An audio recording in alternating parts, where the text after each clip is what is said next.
Hello my dears, and welcome back to my tiny corner of the internet.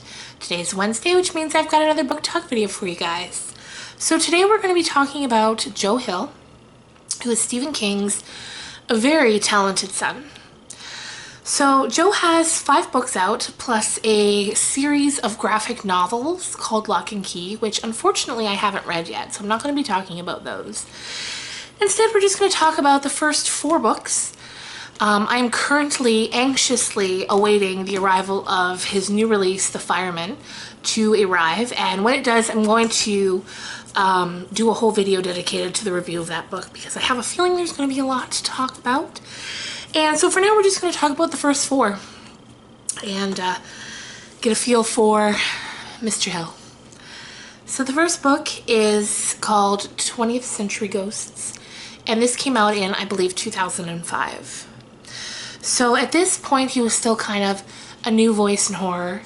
And, you know, when you hear Stephen King's son, you can kind of maybe be a little leery and think, you know, maybe that's why he's, you know, writing and gotten published. And, you know, it's normal to be a little skeptical, but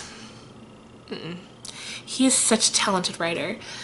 And discovering him and his work has been such a treasure trove because I only really started reading him probably in 2010, so I had a bit of catching up to do, and it was so exciting. I love when you discover a new writer and you find that they've got previous works for you to catch up on.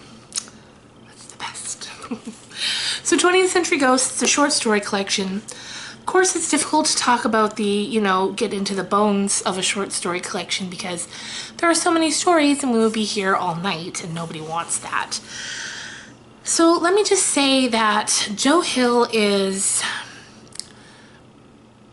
very masterful at tone and pacing, which is so important in any book, but especially in short stories, because you have so little time to really pack that punch. And he's mastered it.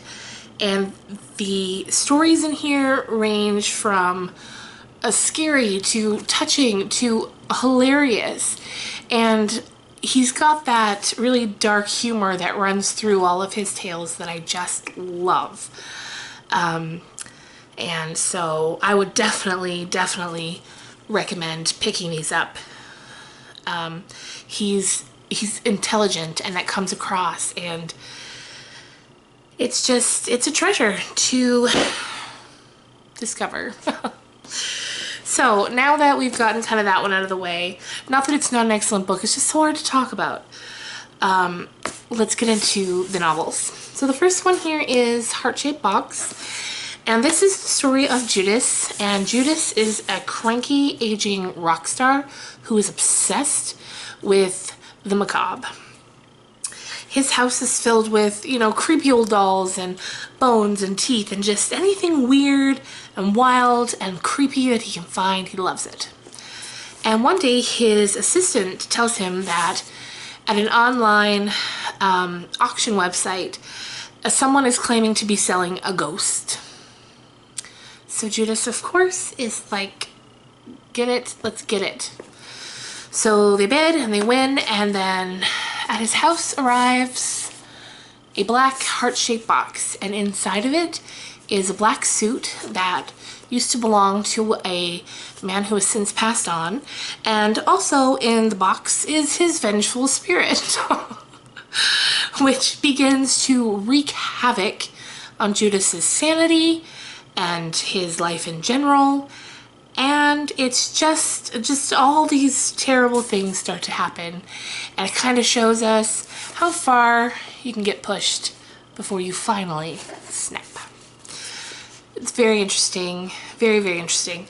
Now this one is not my favorite. It's good, but not my favorite. My current favorite is Horns. I love this book so much.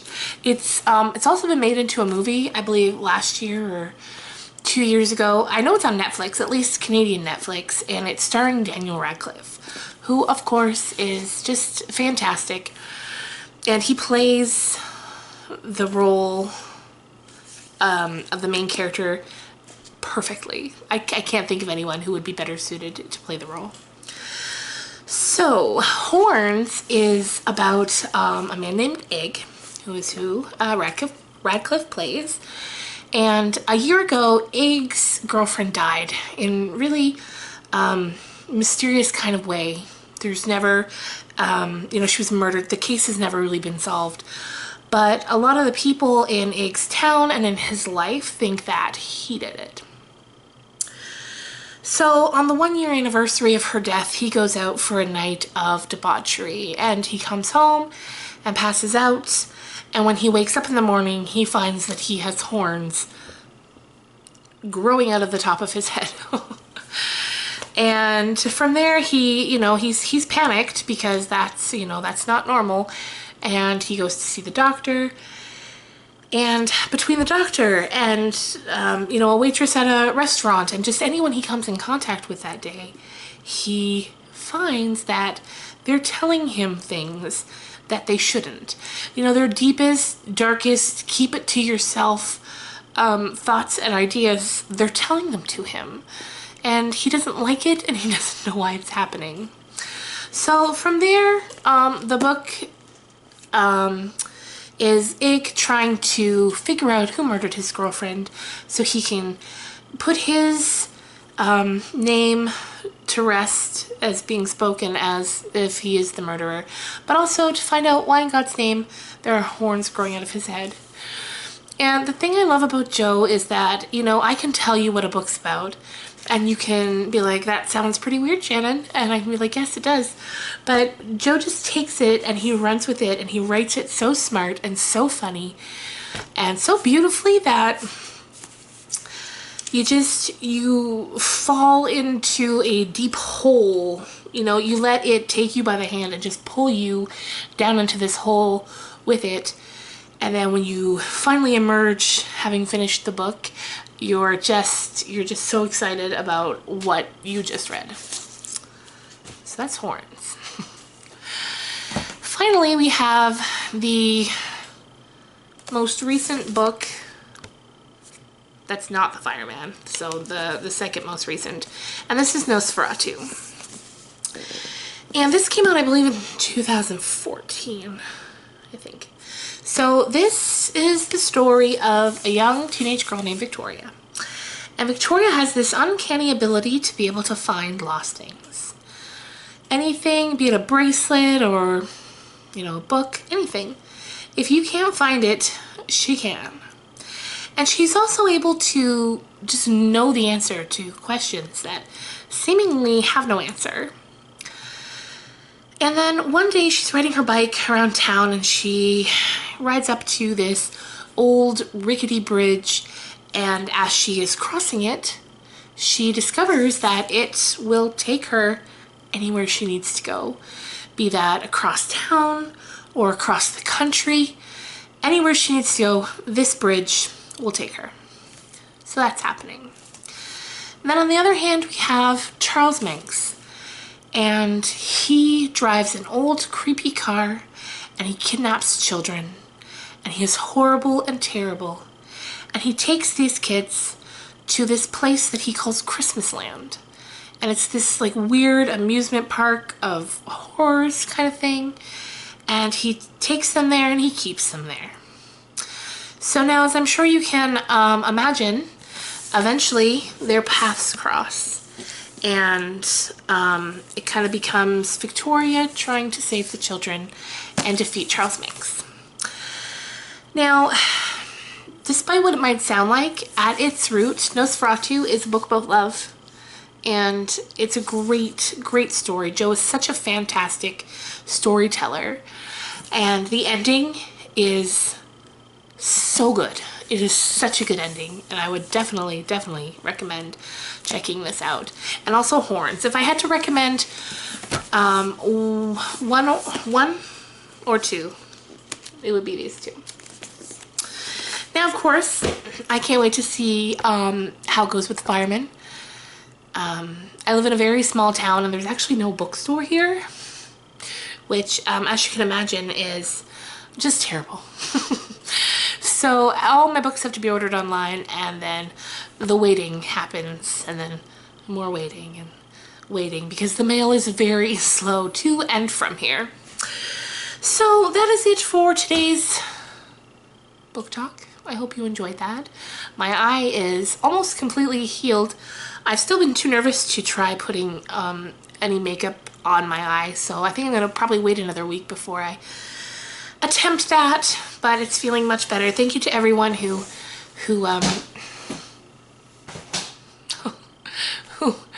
sent me you know, kind words about hoping it felt better soon. It does. So before I go, I'm gonna do another shout out today, and I'm gonna do 3 more, and then on Friday we'll do 3 more, and we'll just keep going for a while and see where it takes us. So the first girl I want to shout out, and of course I'm going to put links to all of their channels in the description below, and so please do make sure that you check them out. So the first is a lovely girl named Manpreet Kaur. I hope I'm saying your last name right. Manpreet was the first active subscriber I had on YouTube. She was, and that was so exciting, you know.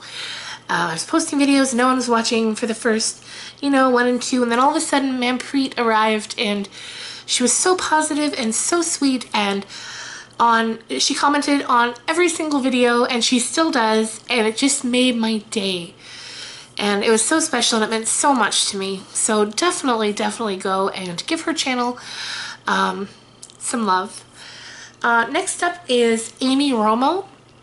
Amy, I think, is a fairly new, someone I found fairly new, or fairly recently, and she's just the sweetest, and she does these tutorials with these beautiful colors. I love watching them. She's so creative and so sweet, and she's got such a nice personality that I'm just so happy that I found her on this big, vast space of YouTube. And finally is Je suis juste moi. Andrea, she is so smart and just a delight. She's been vlogging recently, and I've been loving those. Plus, she's just got a ton of great content on her channel. She's also another one of those subscribers that comments on every video, but with like such attention to detail that you know that she truly watched the video and you know, paid attention, and she makes you feel special in that way. So definitely check those girls out, and I will see you guys on Friday. Bye.